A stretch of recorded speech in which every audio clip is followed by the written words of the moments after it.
Isang malakas na tinig mula sa dating opisyal ng palasyo.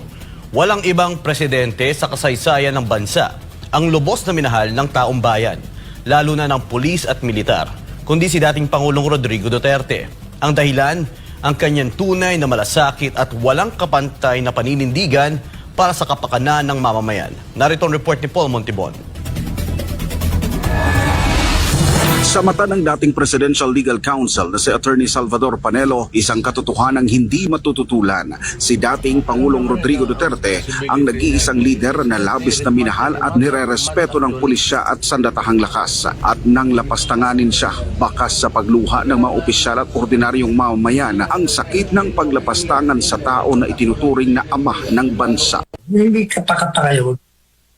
Hindi katakataka na umiyak yung mga yan sapagkat yan ay mga pulis natin, mga militar natin, inalagaan ni Presidente Duterte yan.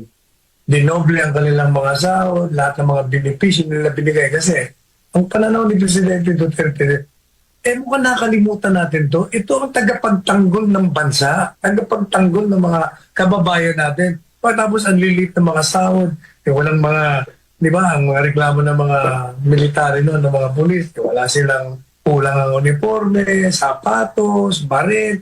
Inalagaan niya yon. Hindi lamang ito isang pangkaraniwang relasyon ng pinuno at ng kanyang mga alagad ng batas, sapagkat si Duterte hindi kailanman nakalimot kahit sa kamatayan ng isang pulis o sundalo, naroroon siya kasama ng pamilya, kasama sa luksa, kasama sa pagbibigay pugay. Siya lang ang presidente. Siya lang ang presidente, naging presidente, na sa bawat namatay na militar, pulis, nasaktan, binibisita niya sa ospital, sa bahay, lahat. Kumbaga, pinakita niya ang pagmamahal niya. Naniniwala rin si Panelo na gustuhin man ng mga pulis at sundalo na tulungan at proteksyonan si dating Pangulong Duterte ay wala silang magagawa dahil tiyak na masasakripisyo ang kanilang trabaho. Sa kabilang banda, hindi naman matatawaran ang malawakang epekto ng mga pagsubok na ito sa mga pulis at militar. Ang kanilang mga luha ay hindi lamang emosyon, ito ay tila nagising na damdamin ng isang nagbabadyang bagyo na kailangan ng gobyernong paghandaan. Alam po ninyo, yung iyak na yan, yang simula ng iyak na yan,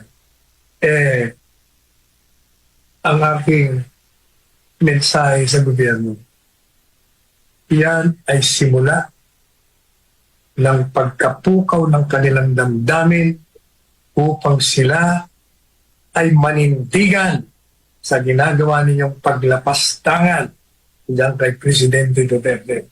Hindi ako magtataka kung darating ang panahon at mabilis ang panahon. Ngayon pa lang, naririnig na natin, nakikita na natin ang mga iba't ibang rally sa iba't ibang lugar. At ngayon, ang kanilang tinig ay patuloy na lumalakas. Kaliwat ka ng pag-aalsa, pagkilos at paninindigan ng sambayan ng Pilipino. Hindi na mapipigilan ang pagkadismaya sa pamumulitika laban sa mga Duterte. Mababakas ang galit at emosyon ng mga Pilipino para sa nag-iisa nilang presidente na walang hangad kundi mapabuti lamang ang bansa na malaya sa korupsyon, pang-aabuso ng mga tiwaling opisyal ng pamahalaan, kahirapan at impluwensya ng iligal na droga. Sino ang may kasalanan?